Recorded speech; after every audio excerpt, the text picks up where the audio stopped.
Shalom, shalom, mga kapatid ko sa pananampalataya sa ating Rabbi Yeshua HaMashiach. Tayo na naman po ay binigyan ng pagkakataon ng ating Rabbi na mag-aral po ng kanyang salita. At sa mga nakikinig po, ang pagpapala po at pagtitiwala ng Rabbi ay sumaatin. At sa mga makikinig pa, naway ang aral po na ito ay tumimo sa ating isipan at magkaroon po tayo ng pag-asa sa ating pang-araw-araw na buhay, araw-araw. Naway, ang kagalakan po ng Rabbi ay sumainyong lahat. Tatalasasin po natin mga kapatid, sa aral na ito, ang ating dapat na gampanin o magiging tinatawag na actuations or yung tinatawag na disposisyon sa buhay araw-araw. Now, alam po natin na ang buhay po ng tao ayon sa nasusulat puno ng kabagabagan. Alam po natin yan. Pero sa isang nananampalataya, bagamat ang buhay ng tao ay punong-puno ng kabagabagan, magkaroon po sana tayo ng tinatawag na pag-asa na kapag ginising po tayo ng Ama sa umaga, andudon pa rin yung ngiti. Bagamat kung minsan medyo nalulungkot po tayo sa mga nangyayari sa ating kapaligiran, lalo na po sa ating buhay, sa buhay ng ating mga mahal sa buhay, sa ating kapaligiran, kung minsan nagtatanong tayo na bakit ganito yung nangyayari sa ating kapaligiran. Pero sa araw po na ito, tatalasasin po natin na kahit ano man yung nangyayari sa atin, kabagabagan man, pagsubok man, sa kalusugan, sa pinansyal, sa pag-aasawa, sa pagiging magulang, sa pagiging anak, ano man po yung maging katayuan sana natin sa buhay, magkuran po tayo ng tinatawag na pag-asa. Dahil sa araw po na ito, binigyan po tayo ng Rabbi ng aral na may pamagat na ang aking angkla sa gitna ng mga bagyo. Now, talasasin po natin. Hindi ko rin mawari kung bakit ito yung aral na maibabahagi ko ito sa inyo. Actually, ito'y inaaral ng ating anak na si Hendrix nung nakaraang Sabat. Pero sa kagandahan ng ipinangaral niya, nagtanong ako sa ating Rabbi kung pwede kong ulitin ito sa atin. Dahil gusto kong maramdaman natin yung tinatawag na pag-asa sa buhay. At tinanong ko siya buong linggo kung ako'y bibigyan niya ng panibagong salita para ipangaral sa atin sa araw na ito. Pero since wala siyang ibinigay, so parang sinabi ng Rabbi na ito yung aking tatalakayin sa araw na ito. At ako'y natutuwa dahil naririnig ko yung inyong mga testimonya, ang inyong mga patutuo, na anuman yung ating nararanasan sa ating buhay, tayo pa rin ay nakakapit sa angkla na ibinigay sa atin ng Rabbi na ating kakapitan sa araw ng mga bagyo. Talasasin po natin ng ating buhay parang ikaw yung nasa bangka. At kung ikaw yung nasa bangka, talasasin mo na napakalawak ng dagat na nilalakbay mo bilang isang namamangka. At sa gitna ng mga dagat, expect mo na may darating na mga bagyo sa pamamangka mo. Malalakas na hangin, malalakas na alon. At kung ang iyong angkla o sinipete ay hindi matibay, tatangayin ka kung saan ka dadalhin ng hangin.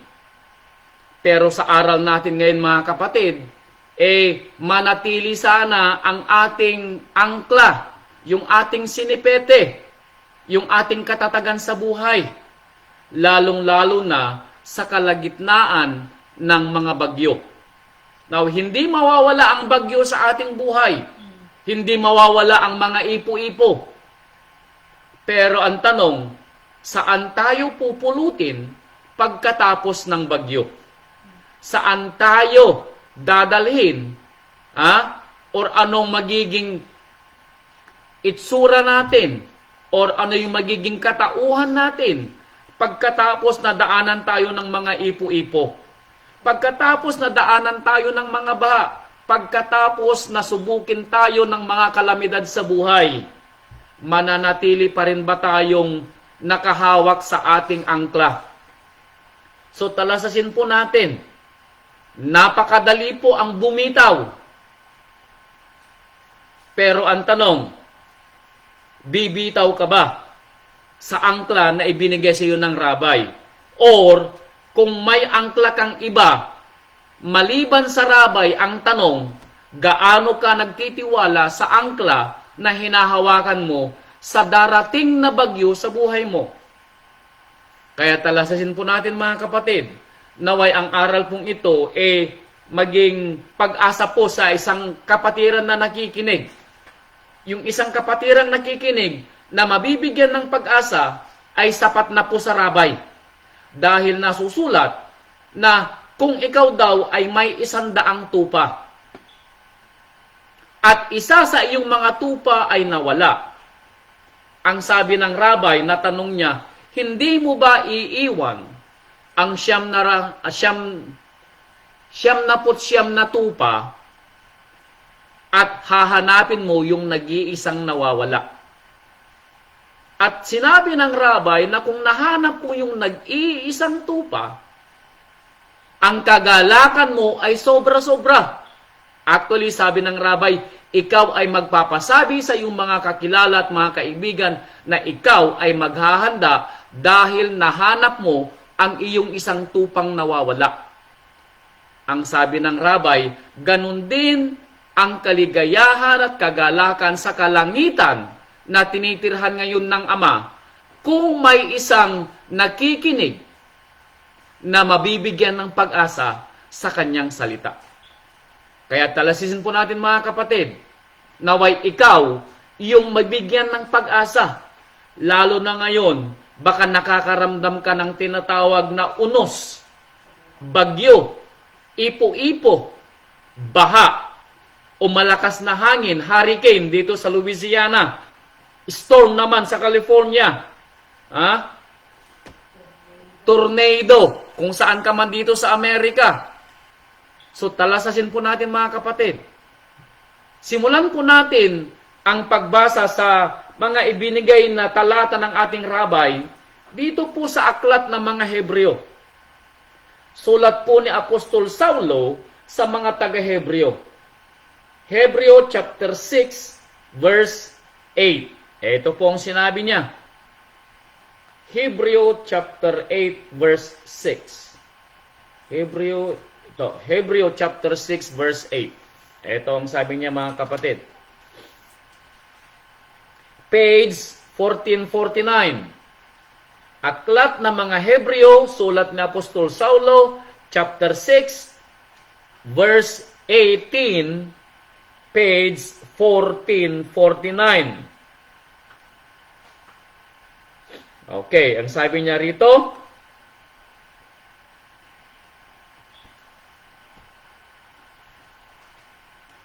upang sa dalawang bagay na di mababago, nagyay di maaaring ang Ama ay magbulaan.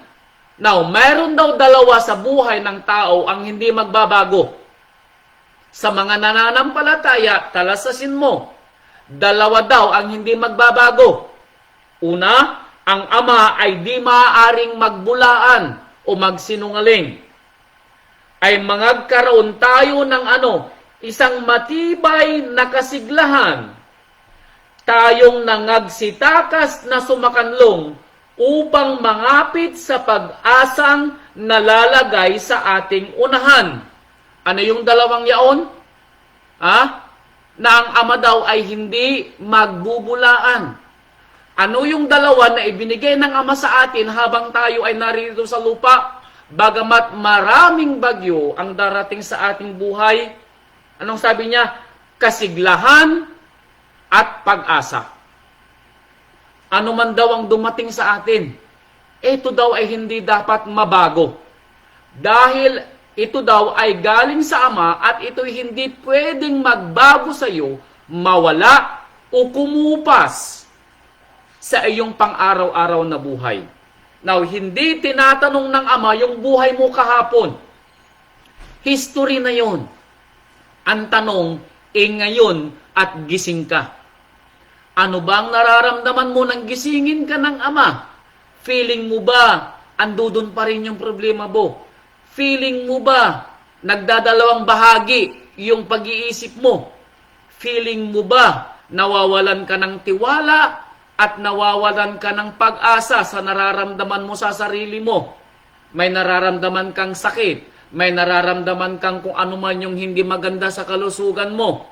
Mawawalan ka ba ng kasiglahan at mawawalan ka ba ng tinatawag na pag-asa? Huwag naman po sana. Dahil sa isang tunay na nananampalataya, ito daw ay hindi pwedeng magbago. Verse 19, na ating inaring tulad sa angkla ng kaluluwa. Isang pag-asa na matibay at matatag at pumapasok sa nasa loob ng tabing. So, eto daw yung isa nating magiging isang matibay na angkla sa buhay sa gitna ng mga darating na bagyo. Now, anong sabi ko? Darating na bagyo. Meaning, huwag mong sabihin, kapatid ko, na walang bagyong darating sa buhay mo. Meron at meron. Kung minsan pa nga, dumarating ito parang ipo-ipo. Pero sinasabi ni Apostol Saulo na ang pag-asa mo at ang kasiglahan mo ay parang angkla na magbibigay sa iyo ng tinatawag na kapanatagan sa buhay upang manatili kang magtiwala at umasa sa Ama na ito rin ay lilipas sa iyong buhay. Tandaan mo, kapatid ko, ito'y hindi dapat mabago sa iyo. Okay? Kaya sabi dito sa unang Pedro, eto, ang sabi ni Apostol Pedro. Unang Pedro, chapter 4, verse 19. Eto, talasasin mo, kapatid. Unang Pedro, chapter 4, verse 19. Page 1470.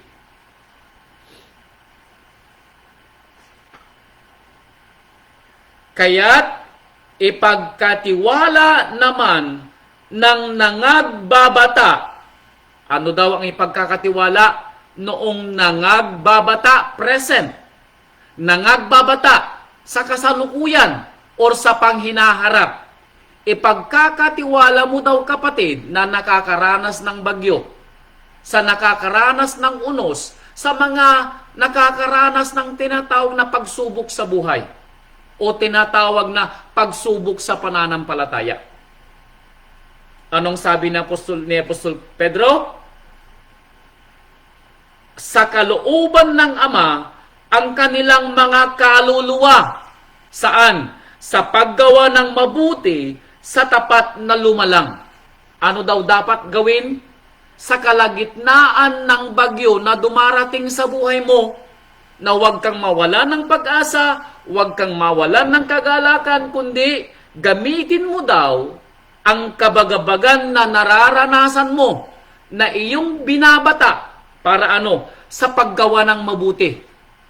Dahil sa paggawa mo ng mabuti, kanino mo ito ginagawa? Sa tapat na lumalang na nagbigay sa iyo ng gising sa umaga. Magagawa ba natin ito? Na bagamat tayo ay nangagbabata ng bagyo sa buhay natin, magagawa pa ba nating maging masigla, ngumiti, at magsabing good morning sa umaga? Napakahirap kuminsan gawin, di po ba? Kuminsan sa nararamdaman nating sakit, paggising natin sa umaga, parang hindi ka halos makangiti. Dahil ang agad bumabadya sa iyo, paggising mo sa umaga, pagmulat mo ng iyong mga kamay, yung nararamdaman mo o nakikita mo or ang problema na kinakaharap mo sa buhay, halos napakahirap ngumiti. Pero kapatid ko, ginising ka niya sa umaga, ibig sabihin, may pag-asa. Uulitin ko uli ang sabi ni Inang Kudiling, habang may buhay, may pag-asa. Kung may problema, may solusyon. Maalala ko yung isang kapatiran natin, yung isang anak natin, na sa kalagitnaan ng kanyang problema, nasabi niya sa sarili niya na ayaw na niyang gumising sa umaga. Now, gaano kabigat ang problema mo, tao, na nananampalataya sa Ama para masabi mong parang ayaw mo nang gumising sa umaga. Ang hirap na sabihin yun sa sarili mo. Kapag yun ang binanggit mo sa sarili mo, ramdam ko, parang pasan mo ang buong daigdig. Pero kung magtitiwala tayo sa Ama, na nagbigay sa atin ng pag-asa, na nagbigay sa atin ng kasiglahan, alam ko, magpapadala siya ng tulong sa iyo. Sa oras na talagang kailangan mo in His time. Now, ang problema kasi sa atin tao kung minsan, hindi tayo marunong maghintay. Kaya nawawalan tayo ng tinatawag na patience. Pero talastasin nyo, patience is virtue. Dapat yan ay maging kasama mo sa iyong buhay araw-araw. Long suffering. Kasama yan sa bunga ng banal na espiritu. Kung wala po yan sa atin, abay, kapatid ko, madaling mawawala ang pag-asa mo. Madaling mawawala ang ngiti mo sa mga labi mo. Dahil kulang ka sa tinatawag na pagtitiis. Huwag naman sana. Ano po? Huwag naman sana. Kundi yung sinasabi ni Pedro, lalo kang magpatuloy sa paggawa ng mabuti sa panahong ikay nangagbabata. Bakit? Alam mo at dapat mong malaman na ang nararanasan mo ay galing sa Ama. Now, maalala nyo si Job? Ano bang sabi ni Job? Ang Ama ay nagbibigay ng mabuti sa tao. Now, kung tinatanggap natin yung kabutihang ibinibigay ng Ama, hindi ba natin tatanggapin yung kabaliktaran ng kabutihan sa buhay ng tao? Ang feeling kasi natin, bilang isang tao, sinasabi lang nating pagpapala kung makakabuti sa atin. At kung ito'y hindi makakabuti sa atin, kundi ito'y magdaranas tayo ng tinatawag na sakit, pain and suffering, sasabihin natin hindi ito pagpapala mula sa Ama. Kapatid ko, pagpapala pa rin ito. Pagpapala pa rin ito. Bakit? Maalala nyo ang nasusulat sa Roma chapter 8 verse 28? Anong sinasabi sa Roma chapter 8 verse 28? And we know, sabi niya, alam natin, alam mo, na ang lahat ng mga bagay na nararanasan natin sa buhay na ito ay makakabuti sa atin. Doon, now, kanino makakabuti? Eto, talasasin mo. Ito'y makakabuti sa iyo at iisipin mong makakabuti kung, eto, iniisip mo o nararamdaman mo na mahal ka ng Ama. At minamahal mo siya. At kung nararamdaman mo na tinawag ka niya, nabautismuhan ka, nabigyan ka ng pananampalataya, nabigyan ka ng kaalaman para malaman mo, makilala mo siya, magawa mo ang kanyang kautusan, kung ikaw ay pinili para ganapin ang kanyang kalooban. Kung hindi itong nararamdaman mo, kapatid, then hindi ka niya pinili. Kaya kapatid ko, maghunos dili ka sa sasalitain ng iyong mga dila at mga bibig, lalo na sa oras ng ating kabagabagan. Baka po tayo magkasala.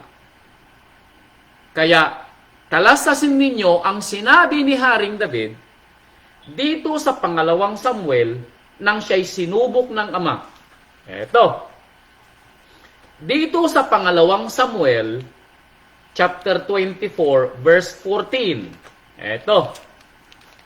Ang kwento dito ni Haring David, nung siya'y nagkasala. At dahil sa kasalanan niya,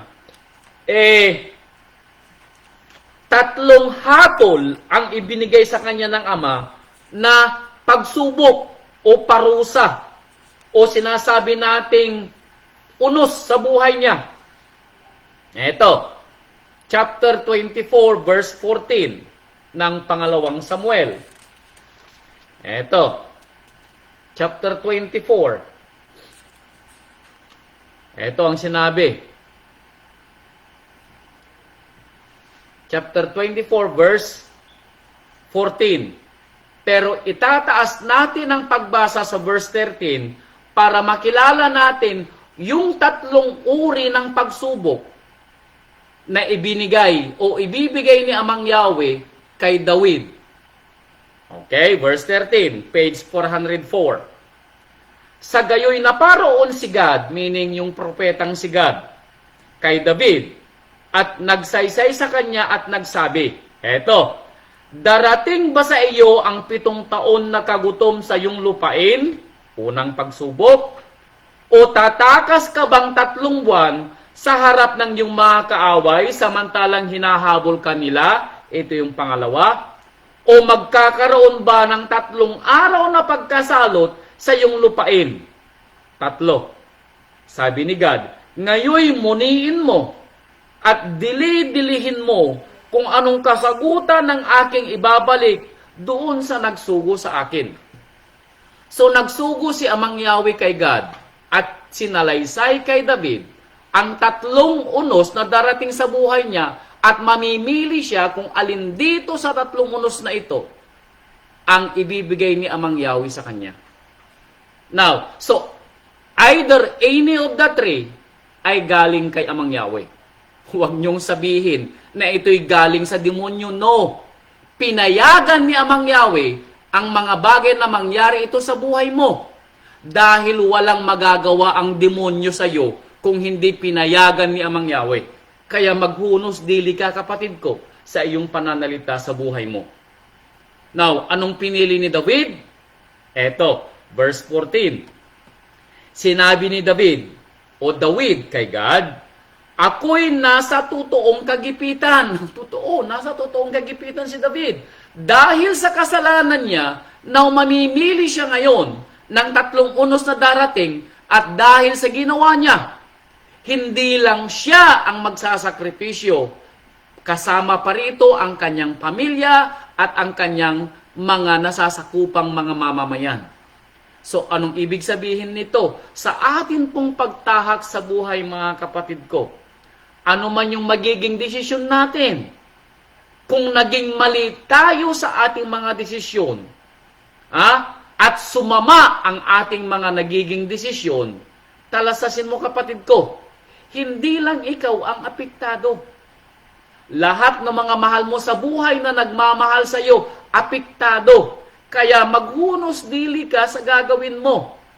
Ang dami mong mga kapatid na pwede mong pagtanungan at hingan ng payo bago mo gawin ang isang bagay na hindi mo alam kung ito yung makakabuti o hindi sa gagawin mo. Kapatid ko, maghunos dili ka. Ano po? Kaya sabi ni David, ako'y nasa totoong kagipitan. Pero anong pinili ni David? Mahulog tayo ngayon sa kamay ni Amang Yahweh, sapagkat ang kanyang mga kaawaan ay dakila, at huwag akong mahulog sa kamay ng tao. Now, tama ba ang naging desisyon ni David? Tama po. Dahil kahit ganun pa man, na magpapadala si Amang Yahweh sa kanya ng unos sa buhay niya, mas pinili niya yung unos na alam niyang direktang galing kay Amang Yahweh. At hindi siya aasa sa tao na magbibigay sa kanya ng tinatawag na unos sa buhay niya. Pinili niya yung salot na papatay sa mga Israelita. Kaya, anong sinabi dito ni David? Mas pipiliin niya dahil alam niya na si Amang Yahweh ay maawaing ama. So, anong ibig kong sabihin? Kung tayo ay mangungunyapit at mananatili sa pag-asa na ibinigay ng Ama, maawain si Amang Yahweh, mga kapatid ko.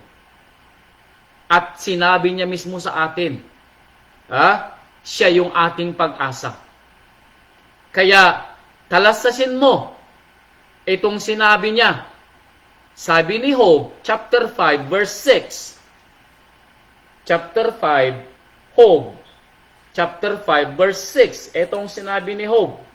Maliban sa sinabi ko na sa inyo kanina, na ang pagsubok o mga kabutihan at anumang mga unos ay galing kay Amang Yahweh.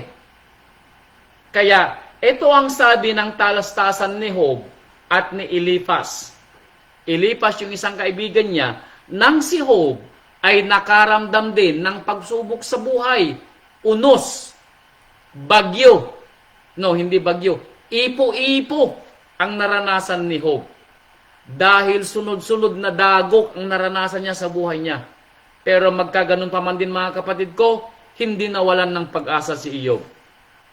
Kaya ang talastasan ni Iyob o Job at ni Eliphaz dito sa chapter 5 verse 6 ay ganito. Page 1614. Sapagkat ang kadalamhatian ay hindi lumalabas sa alabok, ni bumubukal man sa lupa ang kabagabagan. Sabi ni Eliphaz, ang mga kadalamhatian ay hindi lumalabas na alabok. Ni bumubukal man sa lupa ang kabagabagan. Anong ibig sabihin ni Eliphaz? Sabi niya, Job, sabi niya, kung ikaw ay nakakaramdam ng unos at binabagyo ka ng ama, Job, magsabi ka, may kasalanan ka. Dahil ang kabagabagan ay hindi lumalabas sa alabok. Ibig sabihin hindi lumalabas kung saan-saan ang unos na ipinapadala ng ama sa buhay mo. Now, tama ba si Eliphaz? Mali po si Eliphaz. Ang ibig sabihin ni Eliphaz, kapag nagpadala daw ng pagsubok ang ama sa iyo, dahil may nagawa kang mali. Hindi po. What if, gusto lang subukin ng ama ang iyong pananampalataya? Walang kinalaman sa nagawa mo. Gusto lang niyang patunayan sa iyong asawa. Gusto lang niyang patunayan sa mga anak mo o sa mga mahal mo sa buhay o sa magulang mo na bagamat ikaw ay binabagyo, tumatawag ka pa rin kay Amang Yahweh para makita mismo, lalo na kung ang magulang mo ay hindi pa nananampalataya kay Amang Yahweh.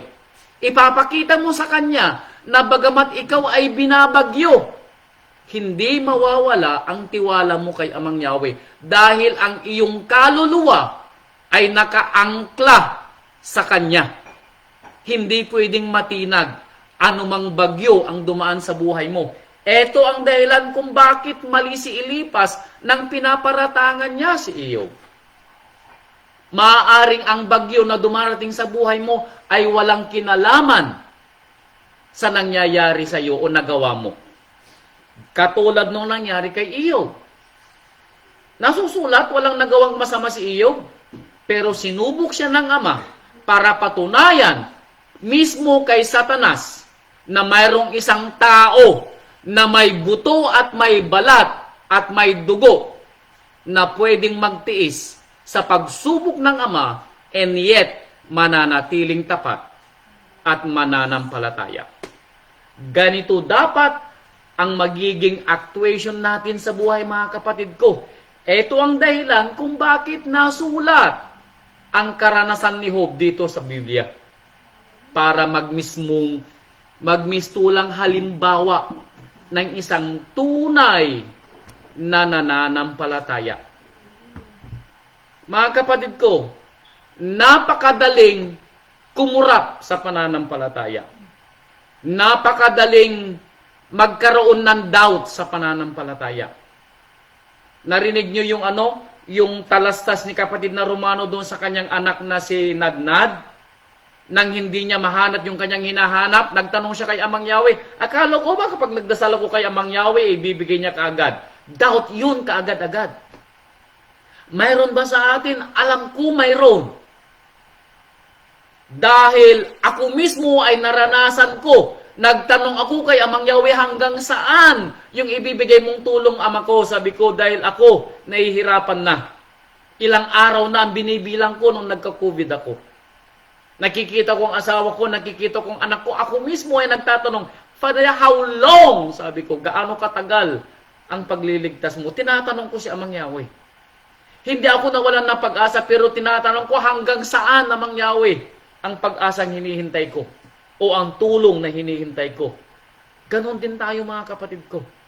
Lalo na kung ang nararamdaman nating unos yung ating kalusugan at mararamdaman natin yung hapdi ng ating mga katawan, abay magtatanong tayo. Sasabihin na, iiyak pa nga tayo. Sabi ko, Father Ya, kailan darating ang tulong mo? Kapag may problema sa trabaho, napakadaling kumurap. Yung mga anak natin, baka iba yung mga sinasamahan, napakadaling sabihin na gusto mong maging, yung tinatawag humusay ang buhay mo. Baka agad kang tinatawag na maingganyo. Huwag naman sana. Kaya sinasabi niya dito sa Hebreo chapter 10, verse 32. Ito, sabi niya. Hebreo chapter 10, verse 32. Sulat ni Apostol Saulo uli sa mga taga-Hebreo. Hebreo chapter 10, verse 32. Ito ang sabi niya. Ibrim, chapter 10, verse 32.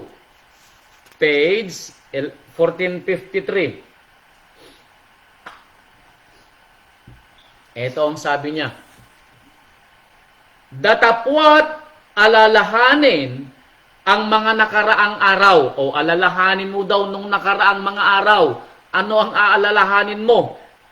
Sa mga nakaraang araw ng buhay mo, eto, na sa mga yaon, pagkatapos na kayo'y maliwanagan. Nung unang makilala mo si Amang Yahweh, nung tinatawag na first few days ng pananampalataya mo, yung bang parang excited na excited ka? Yung bang parang nang makita mo yung asawa mo, nung first love mo,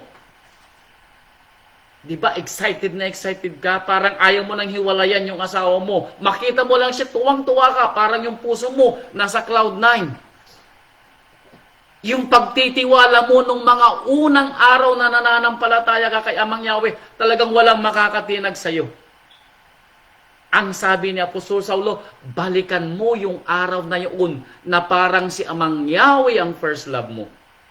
Balikan mo, sabi ni Apostol Saulo. Bakit? Na dahil nung araw na mga yaon, sabi niya, ay mangagtiis kayo ng malaking pakikilaban ng mga pagbabata.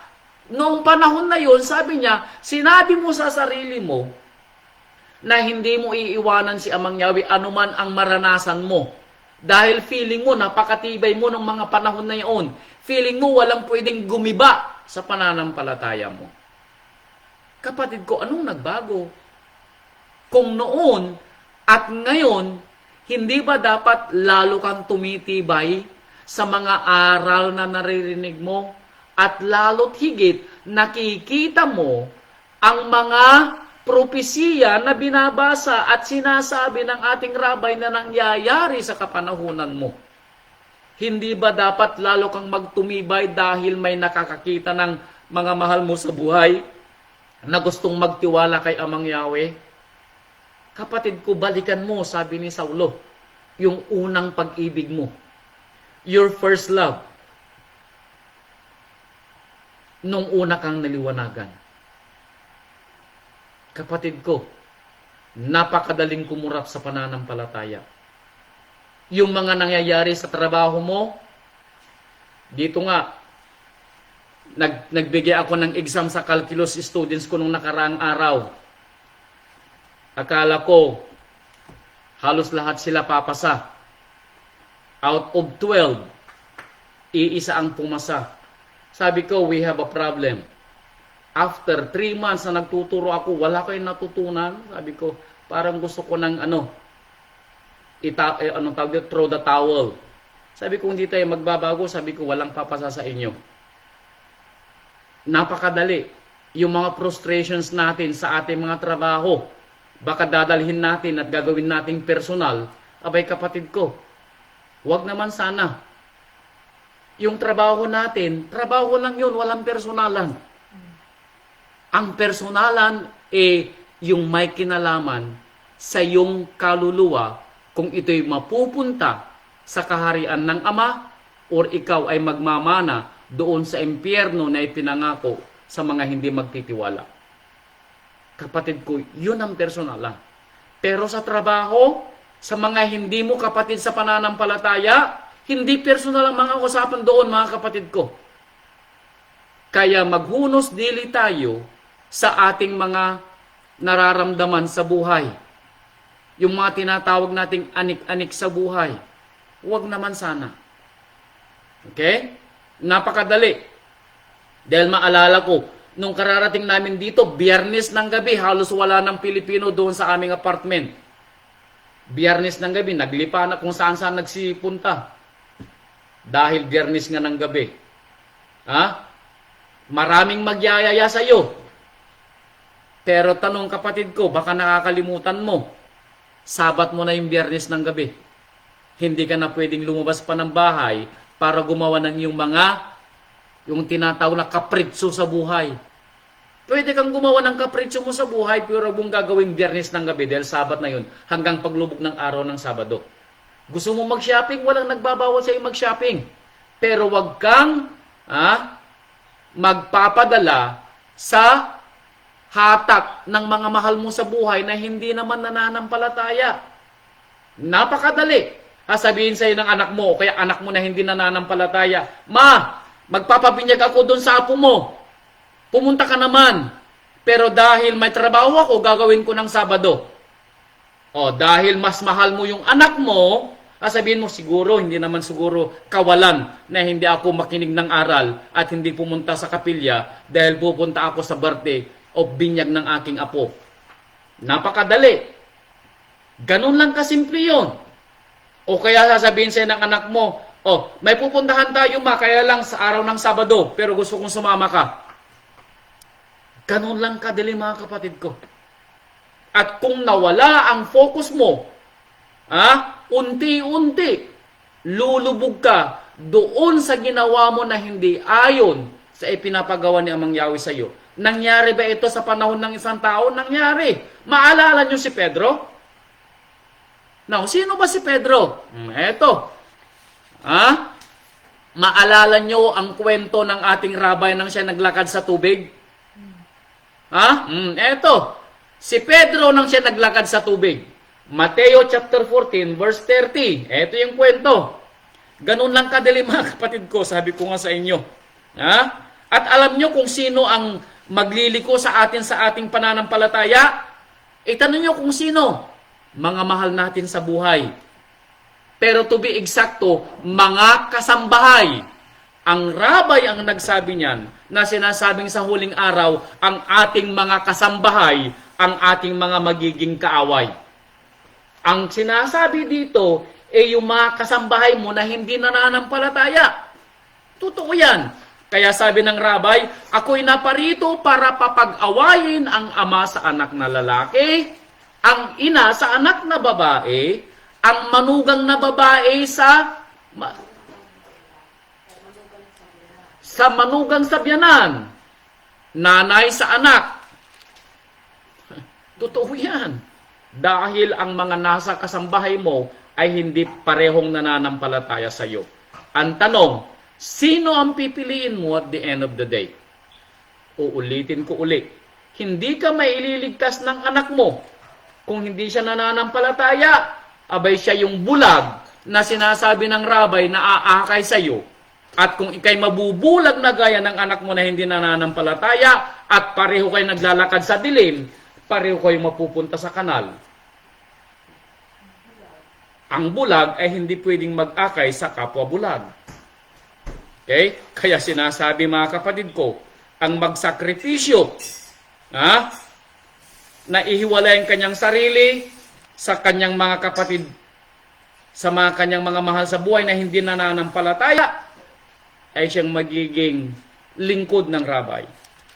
Kaya talasasin mo kapatid ko, dahil isip-isipin mo ito, kung ang magbubulid sa iyo na lumiko sa pangalan ni Mang Yawit sa kanyang mga kautusan ay taga-malayo, susunod ka ba? Mag-iisip ka ba? Magtatanong ka ba? Hindi. Pero kung anak mo, sasabi, baka magtampo yung anak ko. Kasi siyang nagbibigay ng aking allowance pag nangangailangan ako. Ang bait-bait ng anak ko sa akin. Kaya pupunta ako sa kanya. Nabay kapatid ko. Talastasin mo. Okay? Sabi niya dito sa Mateo chapter 14 verse 30, ganoon kasimple ang gagawing pagtalikod mo kay Amang Yahweh. Unti-unti. Ganoon gagawin ni Satanas sa atin. Unti-unti. Hindi abrupt. Kundi gradual. Unti-unti. Eto. Mateo chapter 14 verse 30. Page 1156. Etong sabi niya. Mateo 14:30. Eto.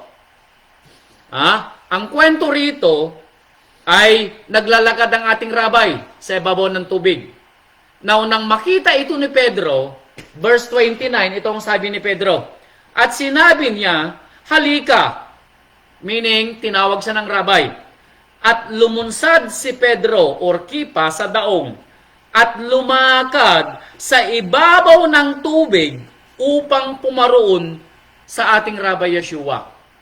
Nakalakad ba si Pedro? Yan, lumakad si Pedro sa ibabaw ng tubig. Nangyari sa buhay ng tao na lumakad siya sa ibabaw ng tubig. Pero anong nangyari?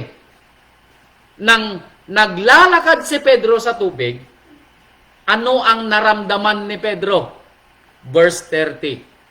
Datapwat pagkakita niyang malakas ang hangin, anong naramdaman ni Pedro?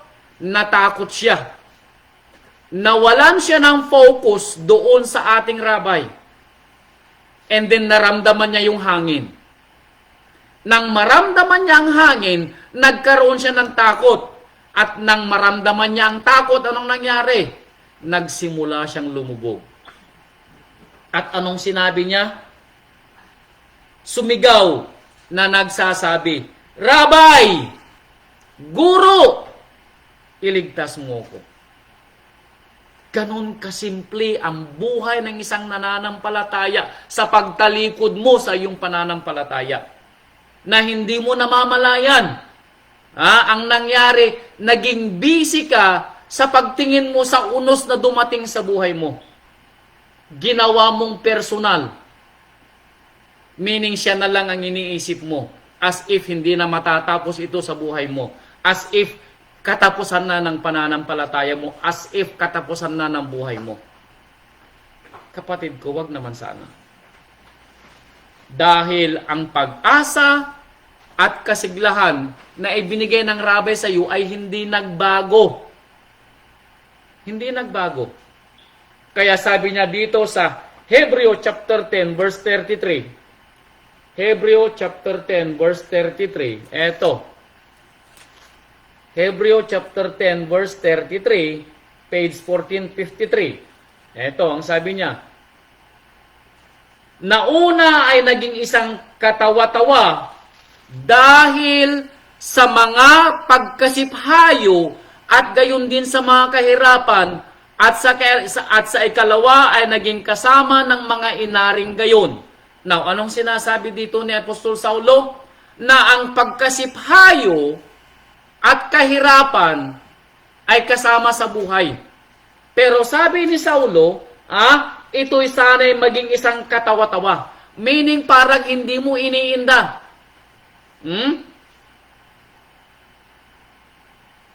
Hindi mo iniinda.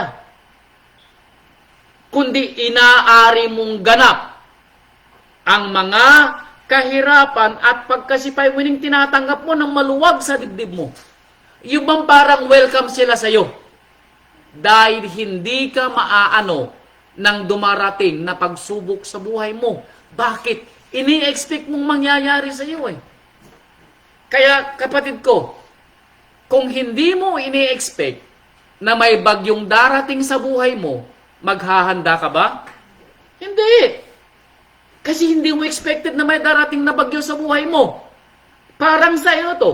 Parang sa paghahawak mo ng budget mo sa pera mo. Kung wala kang ini-expect na paggagastusan mo at the moment na hawakan mo yung sahod mo, Friday ng hapon, anong gagawin mo? Sabado sa Kalinggo, ubos na yung pera mo. Ubos na yung nasahod mo. Bakit? Wala kang ini-expect na paggagastos ang iba. Kaya gastos rito, gastos doon. Pero, nang dumating yung bagyo na hindi mo inaasahan, saan ka hahagilap ngayon?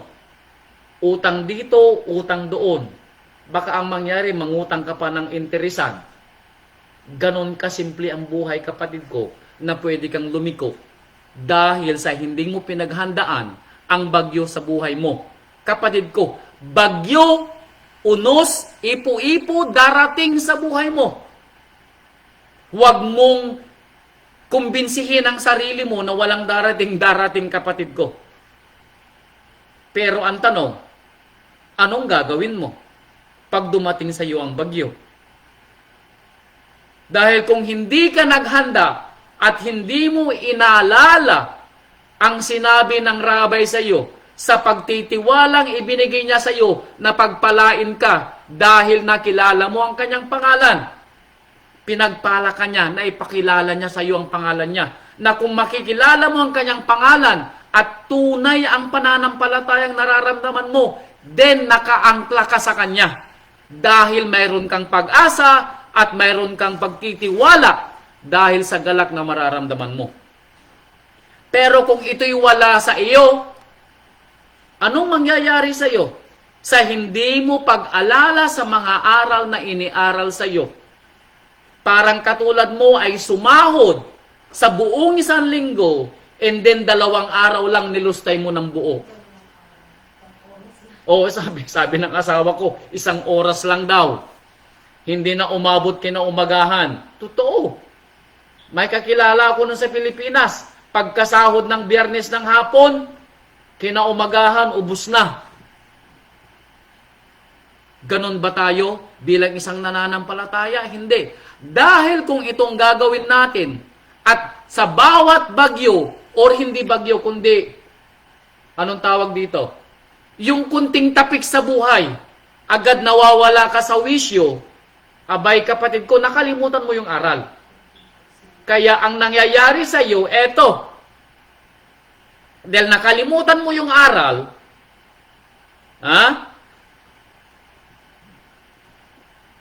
at madali kang naguyo sa buhay, hindi mo pinaghandaan ang pagdating ng bagyo sa buhay mo, kaya ito ang nangyari. Imbis na magpatuloy ka sana sa pananampalataya mo at lalo kang magtumibay, nakalimutan mo, eto ang nangyari. Basahin natin ang sinasabi ni Haring Solomon dito sa aklat niyang Kawikaan, chapter 1. Simulan natin sa verse 24. Eto, talasasin mo. Si Haring Solomon ang nagbigay nito, meaning nangyari ito sa buhay ng tao. Okay, eto ang sinabi ni Haring Solomon, verse 24. Sapagkat ako'y tumawag at kayo'y tumanggi. Si Amang Yahweh nagsasalita dito. Ang karunungan ni Amang Yahweh ang nagtatawag sa iyo. Tinatawag ka niya. Anong araw? Lunes, Miyerkules, at Linggo. Linggo. Biyernes ng gabi or Sabado nyo dyan sa Pilipinas. Martes ng umaga, Huwebes ng umaga, at Sabado ng umaga dyan sa Pilipinas. Dito sa Amerika, Lunes ng gabi, Miyerkules ng gabi, Biyernes ng gabi. Wala kayong excuse. Okay. Pero nang ako'y tumawag, sabi ni Amang Yahweh, kayo'y tumanggi. Kayo'y tumanggi, meaning ipinagwalang bahala nyo. Aking inuunat ang aking kamay, walang nakinig sa inyo. Meaning, paano ka makakarinig ng pag-asa kung ayaw mo makarinig ng pag-asa? Paano titibay ang pananampalataya mo kung ayaw mo nang duminig ng ng aral ng Ama? Kasi, ang ating rabay ay gumagawa ng paraan para tumibay ang ating pananampalataya. Kapatid ko, walang bayad ang salita ng rabay. Hindi ako nagpapabayad na ginagamit ng rabay para makinig kayo salita. All you have to do is join. Isang pindot nyo lang, makakarinig na kayo ng salita. Okay? Now, kung hindi man ninyo maawasan na hindi makinig ng live, I pray and hoping na bago lumipas ang 1 linggo, napanood mo yung 3 serye ng ating aral. Kapatid ko, ilan ang hinihiling ni Amang Yahweh sa buong araw na buhay mo? 10%. Ilan ang 10% ng 24 hours? 2 hours and 40 minutes. Ang aral natin kapag Bible study, swerte na pag umabot ng 1 oras. Kung minsan 1 oras at kalahati, maximum. Hindi umaabot ng 2 hours and 40 minutes. Kapatid ko, marami kang oras para makinig. Sasabihin mo, wala na akong oras, pastor, kasi busy ako sa trabaho ko. Kapatid ko, sino bang nagbigay sa iyo ng trabaho mo? Hindi ba si Amang Yahweh?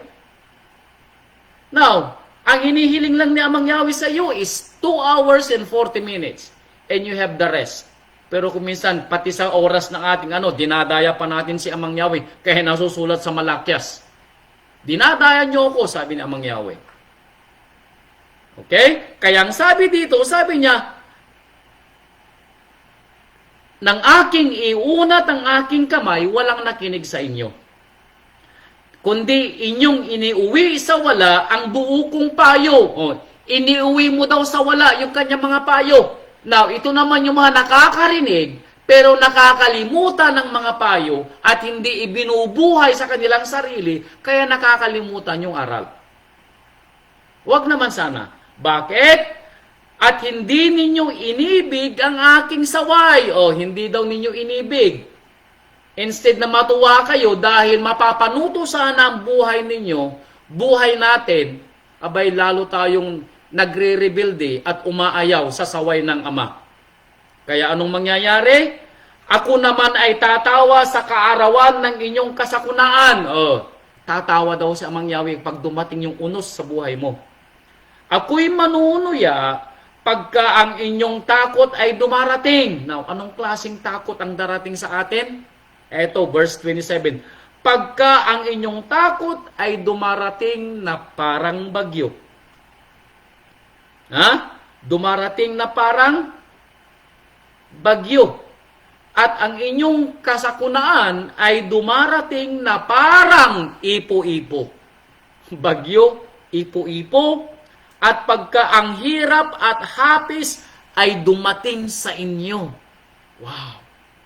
Now, hindi sinabi na Amang Yahweh na hindi darating. Darating ito sa buhay ng tao. Ang tanong, paano mo ito babalikatin? At paano mo ito haharapin? Sa mga nananampalataya kay Amang Yahweh, parang anik-anik lang ito sa buhay. Dahil inihanda ka na ni Amang Yahweh na mangyayari ito sa iyo. Okay? Kung magkagayo, anong gagawin mo? Tatawag sila sa akin. Pero anong gagawin ni Amang Yahweh? Makikinig ba siya sa iyo? No, sabi niya, ngunit hindi ako sasagot. Hahanapin nila akong masikap, ngunit hindi nila ako masusumpungan. Sapagkat kanilang ipinagtanim ang kaalaman, ang salita ng Ama. At hindi pinili ang takot kay Amang Yahweh. Nawalan ka ng takot kay Amang Yahweh. Ibig sabihin ng takot, nawalan ka ng pag-iisip ng kaalaman na si Amang Yahweh ang pwedeng kumuha at kumitil sa buhay mo at lahat ng mga pagpapalang na ibigay sa iyo ay pwede niyang kunin sa isang kisap mata. Katulad ng ipinaranas kay Job. Sa isang kisap mata, naging pulubi si Job, namatay ang kanyang 10 anak at nagkaroon siya ng sakit na pigsa mula sa sakong ng kanyang paa hanggang sa tuktok ng kanyang ulo. At the blink of an eye. Yun ang pagkatakot dapat natin kay Amang Yahweh na any moment ay pwedeng kunin ni Amang Yahweh ang buhay natin. Any moment pwede tayong padalhan ng mga sakit. Pero praise Father Yah, hindi niya ginagawa sa atin. Okay? Ayaw sila ng aking payo. Kanilang hinamak ang buo kong pagsaway. Kaya't sila'y magsisikain ng bunga ng kanilang sariling lakad at mabubusog ng kanilang sariling mga kagagawan. Bakit hindi nila dininig ang payo ni Amang Yahweh at hindi sila natuto sa kanyang mga salita? Kaya nang dumating yung bagyo sa kanila, ito'y nagmukhang parang ipo-ipo o hurricane na hindi nila alam kung saan susulig sa gitna ng kanilang mga bagyo. Pero sa ating nananampalataya, ang ating angkla ay hindi matitinag, hindi gagalaw, hindi iwaway-gayway ng mga hangin o ng mga bagyo o ng mga alon ng ating buhay. Hindi. Dahil ang ating angkla ay isang matibay na muog. Dahil si Amang Yahweh ang ating angkla sa pamamagitan ng ating rabay. Walang makakatinag sa iyo, kapatid ko. Dahil nasusulat, eto. Anong sabi niya? Jeremiah. Eto. Jeremiah chapter 17 verse 7. Jeremiah. Eto ang sabi niya. Yermiyahu o Yermia. Jeremiah chapter 17 verse 7. Jeremiah chapter 17 verse 7. Ito ang sabi niya.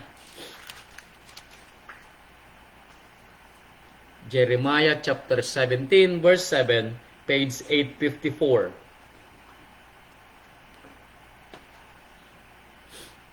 Jeremiah 7 and 8. Ito. Mapalad ang tao na na tumitiwala kay Amang Yahweh. Present and future. Hindi nagtiwala tumitiwala. Dahil kung nagtiwala, abay nagtiwala kang nung una at nawala na yung pagtitiwala mo habang ikaw ay narito sa lupa. Yung nakalipas na yon. Pero sabi ni Jeremiah, tumitiwala. Present and the future. Anong sabi niya? Mapalad ka daw, tao. Bakit? Mapalad ang tao na nagtitiwala kay Amang Yahweh at ang pag-asa ay si Amang Yahweh. Bakit? Ano ang katulad ng tao na nagtitiwala kay Amang Yahweh na may pag-asa? Eto, verse 8. Sapagkat siya'y magiging parang punong kahoy na itinanim sa tabi ng tubig at nag-uugad sa tabi ng ilog. Hindi matatakot pagka ang init ay dumarating, kundi ang kanyang dahon ay magiging palaging sariwa at hindi mababalisa sa taon ng pagkatuyo o maglilikat man ng pagbubunga. Walang katapusan ng iyong pagpapala. Dumaan man ang bagyo, hindi mo to iindain.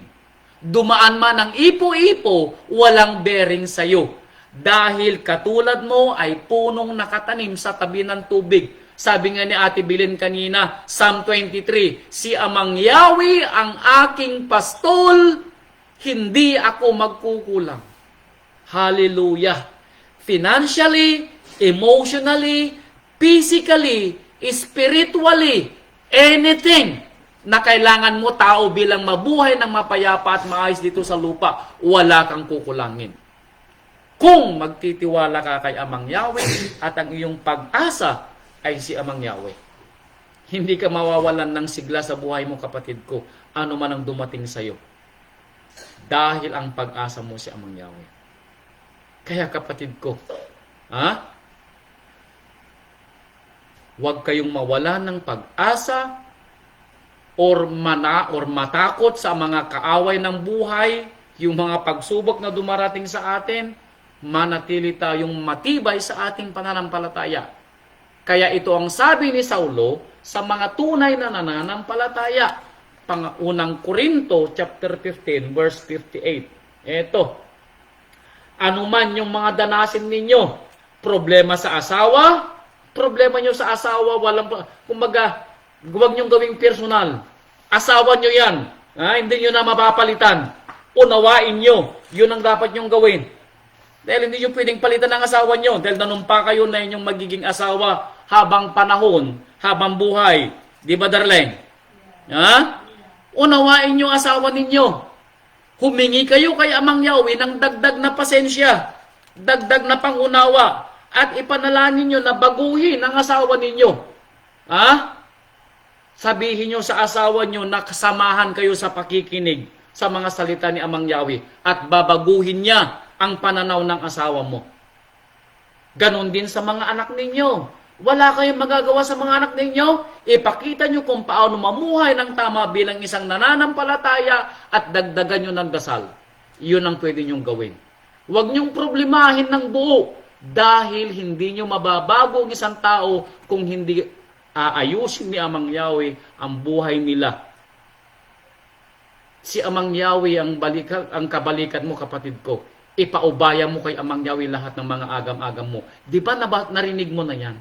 Di ba nabasa mo na yan? Ibigay mo daw sa ating rabay ang iyong mga pamatok. At ang pamatok ng rabay ang iyong dapat isabalikat dahil ang pamatok ng rabay ay magaan at malambot. Kapatid ko, huwag kang magulumihanan. Huwag kang mawalan ng pag-asa.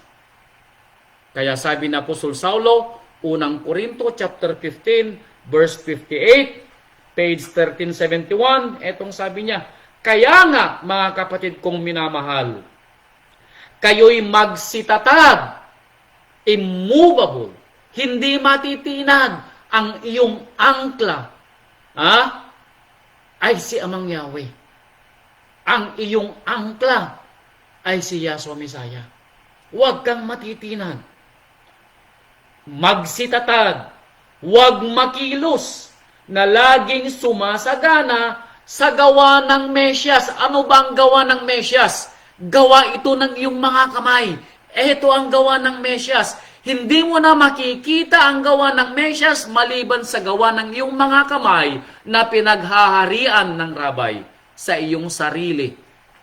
At makikita mo ito sa iyong mga kapatid din sa pananampalataya. Kaya kung nakita mo ang iyong kapatid, nakita mo ang rabay. Dahil iisang espiritu ang lumulukob sa iyo, kapatid ko. Ang espiritu ng Ama na idinaan sa rabay. Ito yung Holy Spirit na gumaganap sa atin, na lumulukob sa atin, na kaya pag nakita natin ang ating kapatid na gumaganap sa kalooban ng rabay, parang nakikita natin ang ating Ama o ang ating rabay.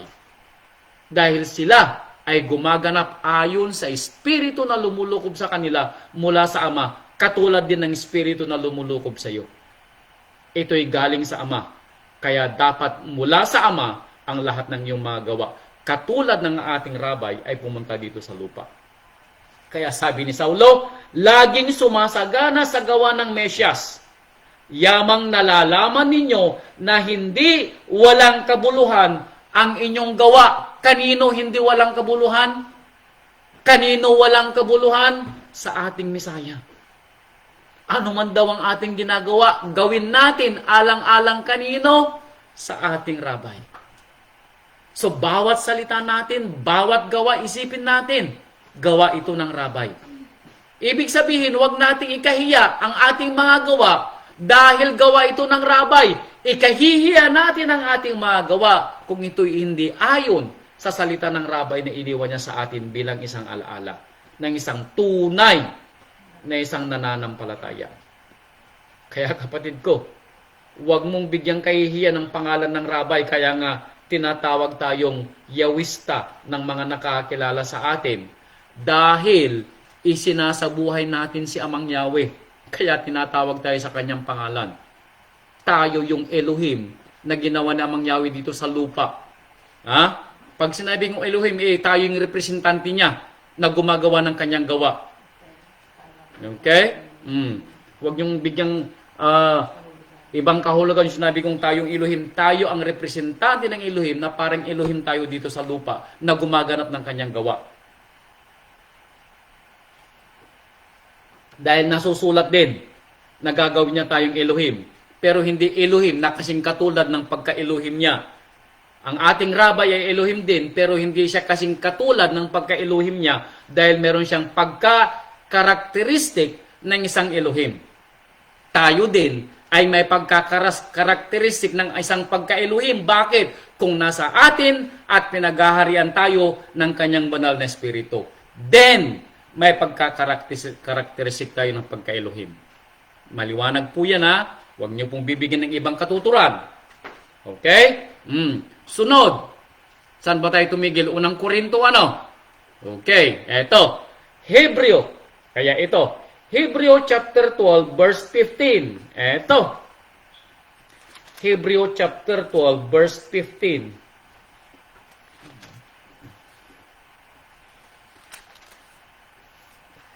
Hebreo chapter 12, verse 15. Eto, page 1456.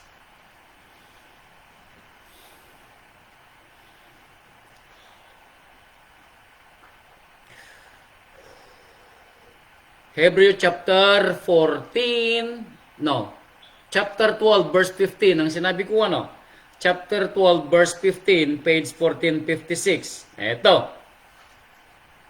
Napakaingatan na baka ang sino may di makaabot sa biyaya ng Ama. Ingatan daw natin ang ating sarili, baka hindi tayo umabot sa kaluwalhatian ng Ama o sa biyaya ng Ama. Bakit? Baka kayo'y bagabagin ng anumang ugat ng kapaitan na sumisibol at dahil dito'y mahawa ang marami. Baka may sumibol na kapaitan. Baka mayroon kang hinanakit sa buhay. Baka nagseselos ka sa iyong mga mga kapitbahay. Sasabihin mo, bakit sila? Umaasenso sila. Hindi naman nila kilala si Amang Yahweh. Baka naiinggit ka sa kanila. At dahil dito, nagkakaroon ka ng doubt sa iyong pananampalataya. Nagkakaroon ka ng tinatawag na kapaitan. Mayroon kang agam-agam sa puso mo. Mayroon kang hinanakit sa puso mo kay Amang Yahweh. Dahil yung hinihiling mo, hindi ibinibigay. Samantalang ang kapitbahay mo na hindi nakakilala kay Amang Yahweh, umaasenso. Pinagtatawanan ka pa nga kung minsan dahil ang ulam mo, tuyo. Ang ulam niya sa umaga, ham. Ikaw tuyo. Ang bahay mo, pawid. Siya mansyon. May hinanakit ka kay Amang Yahweh. Ito yung kapaitan na sisibol sa iyo. Unti-unti, kakainin ka ng inggit sa kapitbahay mo at kakainin ka ng sama ng loob mo kay Amang Yahweh. And then, unti-unti ka nang hindi ka makikinig ng aral, hindi ka pupunta sa kapilya, hindi mo nababatiin ang mga kapatid mo dahil sinabi mo, walang pagpapala sa pangalan ni Amang Yahweh. Pero hindi mo alam na ang mga kinaiinggitan mo, ito ang kanilang bahagi dito sa lupa. That's it. Wala silang bahagi sa kalangitan na kaharian ng Ama na ibababa niya dito sa lupa. Yun lang ang bahagi nila dito sa lupa. Ganito ka maiinggit sa kanila, wherein ang lupa na nakikita mo ay susunugin sa apoy ni Amang Yahweh. Anong klaseng kainggitan ang gagawin mo kung makita mong abo yung ipinagmamalaking kinainggitan mong mansyon? Yung sasakyan na kinainggitan mo, susunugin ng Ama. Yung mga alahas na nakikita mo na punong-puno, yung kapitbahay mo na naiinggit ka. Kapatid ko, ito yung kapaitan na sisibol sa iyo. Baka nakakalimutan mo, sinabi ng rabay, wala sa kayamanan na bibilang ang buhay at sukat ng isang tao. Dahil kung sa kung sa kayamanan, kapatid ko, tayo ang pinakakawawa sa harapan ng Ama. Dahil tayo ay karamihan walang-wala. Pero tayo ay mayaman. Sabi ni Saulo, tayo ay mayaman saan? Sa pag-asa ng Ama, sa pagtitiwala sa Ama, sa kagalakan ng Ama, sa pag-ibig ng Ama. Bakit? Mayroon tayong mga kapatiran na ginawa ng rabay na ating tatakbuhan sa oras ng pangangailangan. Hindi na magpapadala si Amang Yahweh ng mana dito sa lupa para kumain ng gutom. Tayo ang ipapadala ni Amang Yahweh na mana sa mga nangangailangan. Tayo na yun dahil nasa atin ang ating rabay. Kaya nga mayroon sa gitna natin ang pagpapalain para magbibigay ng pagpapala sa mga nangangailangan. At mayroon naman sa atin ang mga ngailangan para ipakita ng Ama na kailangan natin ang isa't isa sa buhay na ito, lalo na sa oras ng mga bagyo at sa oras ng mga kabagabagan. Kaya kapatid ko, ilagay nyo sa speed dial yung pinakamalapit nyong mapagkakatiwalaan na mahal sa buhay. Mapagkakatiwalaan na kapatid sa pananampalataya. Dahil sila ang tutulong sa iyo sa oras ng kabagabagan mo. Mali pala yung sinabi ko. I'm sorry darling, tama. I-speed dial mo si Amang Yahweh. At Pastor, napaka-imposible naman yata yung speed dial ko kamo. The moment na kailangan mo ng tulong, lumuhod ka. Hilingin mo si Amang Yahweh at igagay niya sa iyo kung sino ang ipapadala niya sa iyo na magbibigay ng tulong sa iyo. That is better. Tama, darling? Hallelujah. See that? Si Amang Yahweh maggagabay sa iyo. Sabi nga, hindi natutulog si Amang Yahweh na hindi niya alam kung anong pangangailangan mo. Ipapadala niya ang pangangailangan mo in the right moment and in the right time. Magpapadala siya ng hell, kapatid ko. Sinasabi ko sa inyo. Sinabi ng rabay, walang mamamatay sa atin na dilat ang mata. Totoo yan. Okay? Kaya, sabi niya dito sa Salmo, kunti na lang. 12:00 na sa Pilipinas, Salmo chapter 77. Kunti na lang mga kapatid ko. Pagtiyagaan niyo ako. Salmo chapter 77, verse 1. Psalm 77, verse 1. Ito ang sabi ng ating awit. Page 685.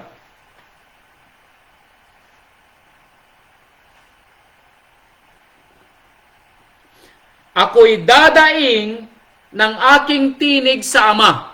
Kanino ka dadaing? Tama yung asawa ko. Kanino tayo dadaing? Kanino at sino ang ating speed dial sa ating cellphone? Si Amang Yahweh. Kaya the moment na nakakaramdam ka ng pangangailangan mo, kapatid ko, lumuhod ka. Ihikbi mo kay Amang Yahweh. Sa Ama ng aking tinig at Kanyang didinggin ako.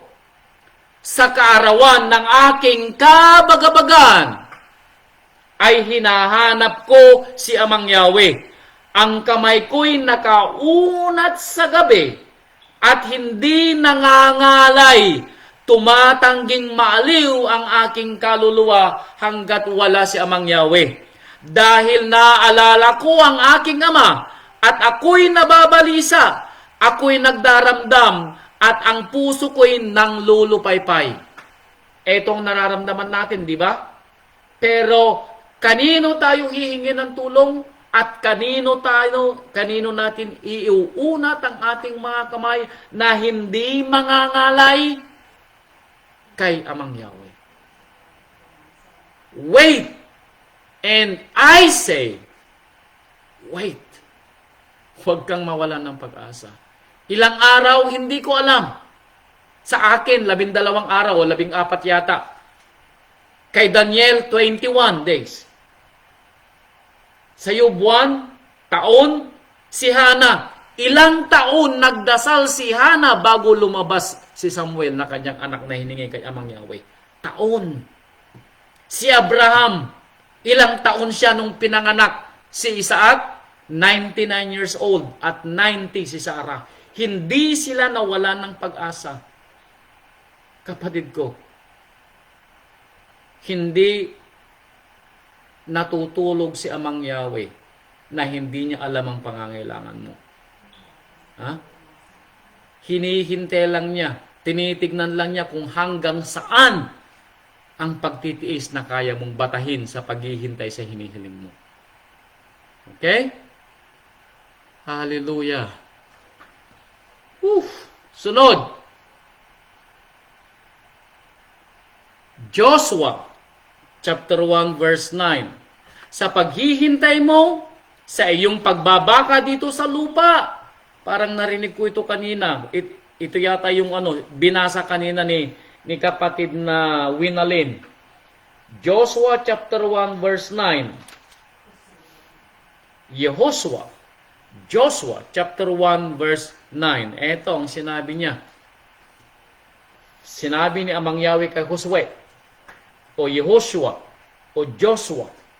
Okay? Kasi Joshua is English. Tatanggalin ko yung Joshua, gagawin ko siyang Yehoshua. Okay? Chapter 1, verse 9, page 265. Joshua chapter 1, verse 9 ba? Hindi naman siya verse 9. Ito. Hindi ba kita inuutusan? Ikaw ay magpakalakas at magpakatapang na mabuti. Huwag kang matakot, ni manlupaypay, sapagkat si Amang Yahweh mong Elohim ay sumasa iyo saan ka man pumaroon. Hallelujah! Hindi ka daw ba inuutusan ni Amang Yahweh? Ito daw ba ay hindi dahilan kung bakit buhay ka pa sa lupa? Totoo. Alam niyo ba kung anong role niyo dito sa lupa? Bakit pa tayo buhay? Itanong mo ang asawa ko, sasagutin niya sa iyo na ang dahilan daw kung bakit siya nabubuhay dito sa lupa ay para gamitin siya ni Amang Yahweh na ipakilala daw sa akin ang kanyang kaluwalhatian. Yun daw ang mission ng asawa ko. At ako'y nagpapasalamat dahil ginamit siya ni Amang Yahweh dahil ako'y taal na katoliko. Iglesia ni Cristo pa ngayong huli kong naging relihiyon.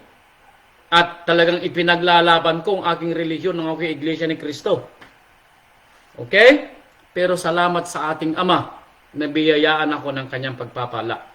Huwag kang matakot kahit na saan man dalhin ni Amang Yahweh ang pananampalataya mo sa pagsubok na ipalasap sa iyo, kapatid ko. Huwag kang manlupaypay. Huwag kang mawalan ng pag-asa. Okay? Huwag kang mawalan ng pag-asa. Kaya ang sabi dito sa Nahum,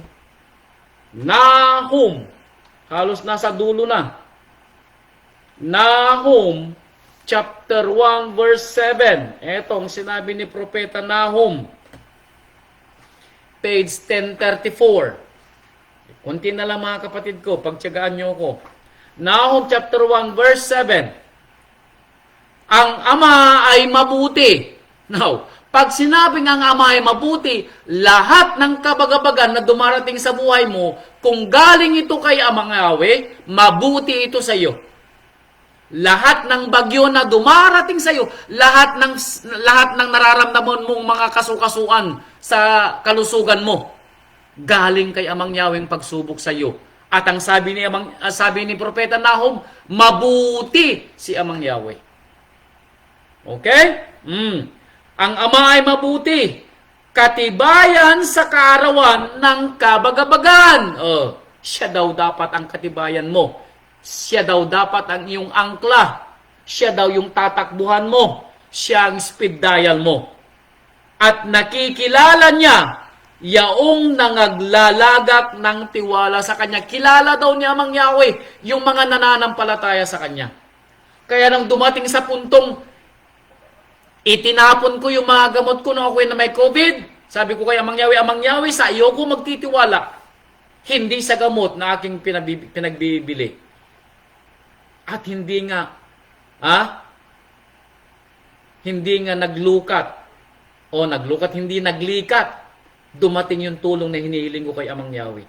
Matapos kung patunayan sa Kanya na ako yung maghahawak o magtutumibay sa Kanyang angkla at ako'y kakapit sa kanyang angkla na ibinigay niya sa akin bilang isang pananampalataya. Okay? Ang aking angkla ay ang ating rabay na nagbigay sa atin ng kanyang pananampalataya, na kung magtitiwala tayo sa kanya at mananampalataya sa gitna ng ating kabagabagan, ito rin ay lilipas. Okay? Ito rin ay lilipas. Kaya huwag kayong magulumihanan, mga kapatid ko. Kaya sabi niya dito, in Hebrew,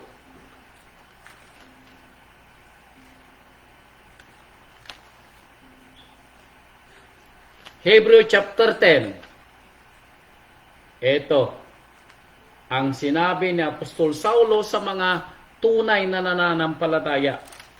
Hebrew chapter 10 verse 35 hanggang 38. Hebrew chapter 10 verse 35 through 38, page 1454. Eto.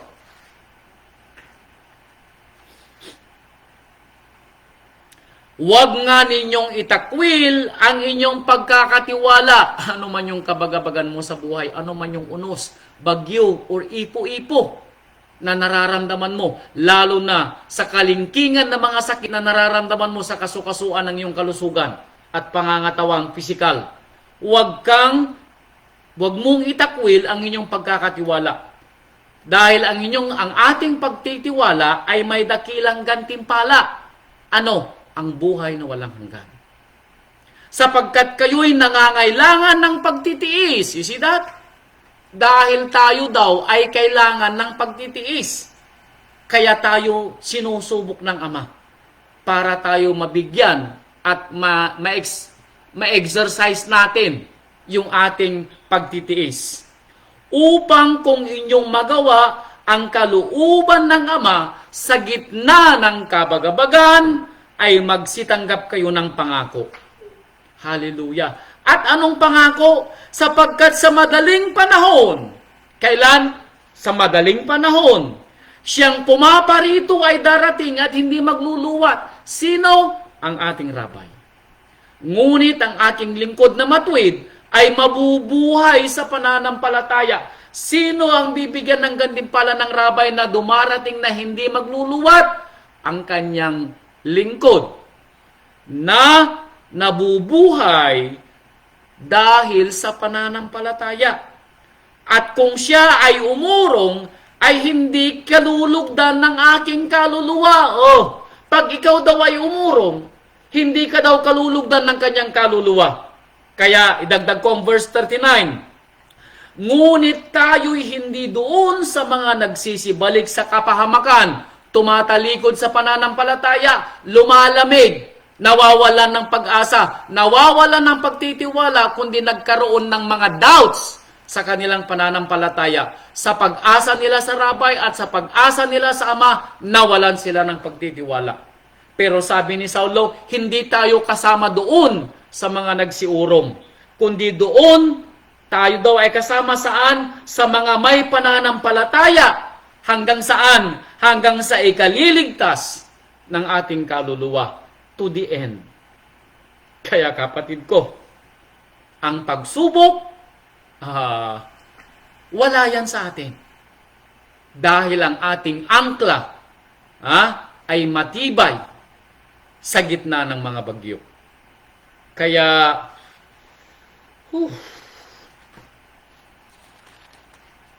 Colossus chapter 3 verse 1. Hindi ko alam kung huling talata ko, pangalawang huling talata ko to. Colossus chapter 3 verse 1. Kung hindi tayo yung tatalikod, then sabi na Apostol Saulo dito sa Colossus chapter 3 verse 1. Ito. Kung kayo nga'y muling binuhay, nakalakip ng Mesyas, muling binuhay means, anong ibig sabihin nito?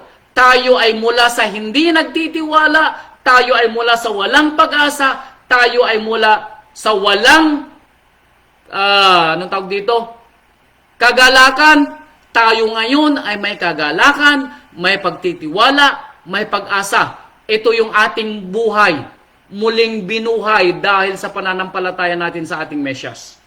Then, sabi ni Apostol Saulo, hanapin natin ang mga bagay na nangasa itaas, yung ginawa ng rabay na ipinagawa ng Ama nang siya'y narito sa lupa. At ano yung mga yon?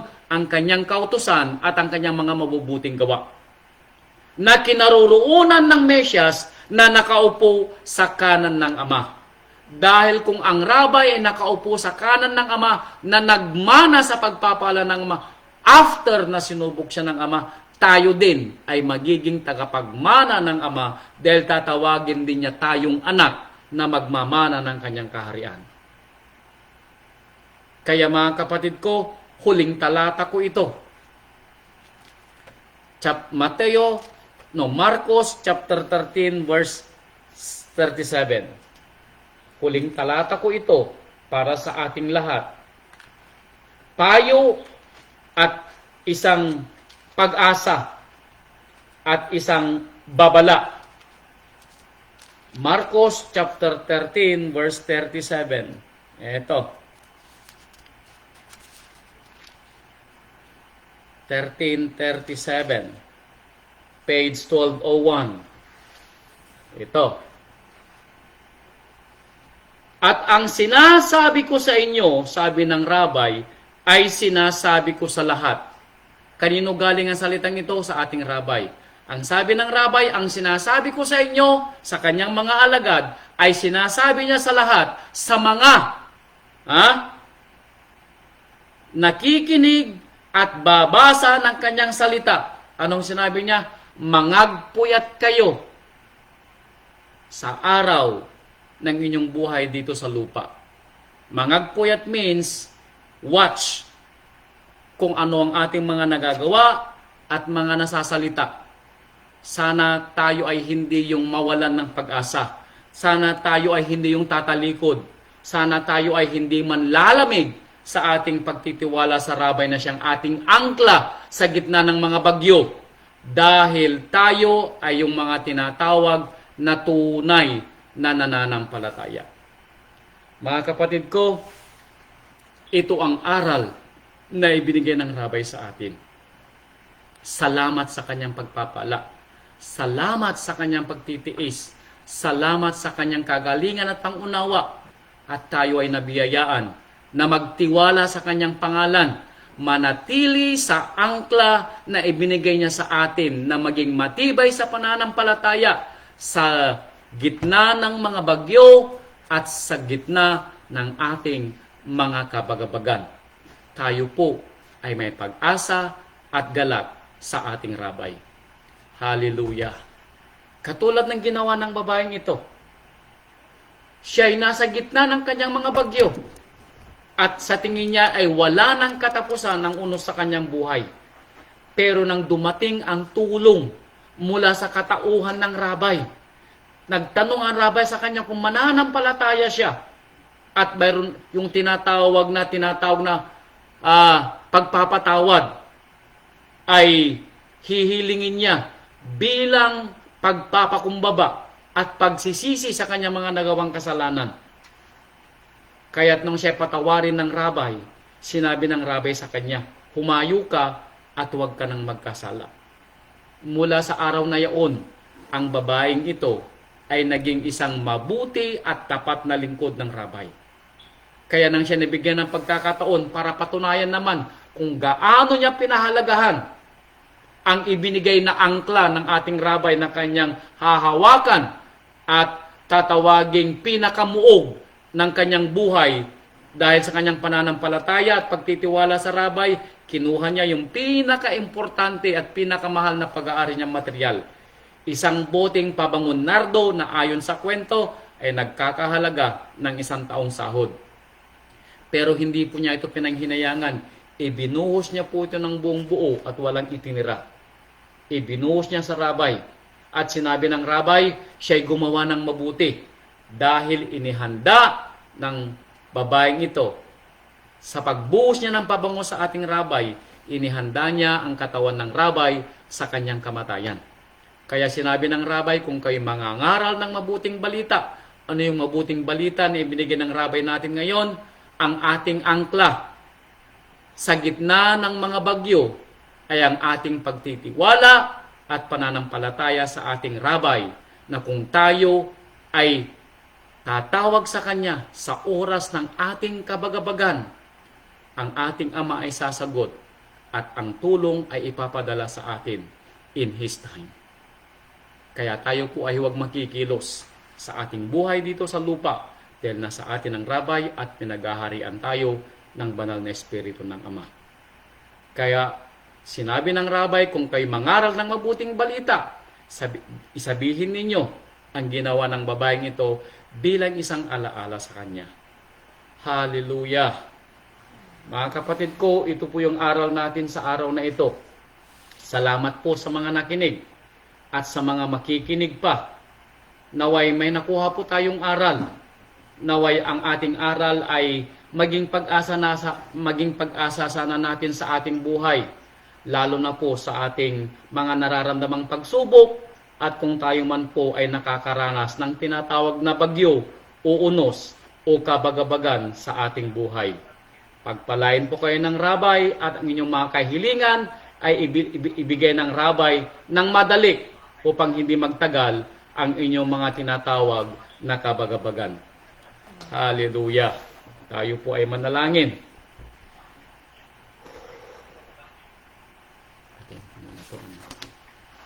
Salamat po. Good night. Shalom. Pray pa po muna pa.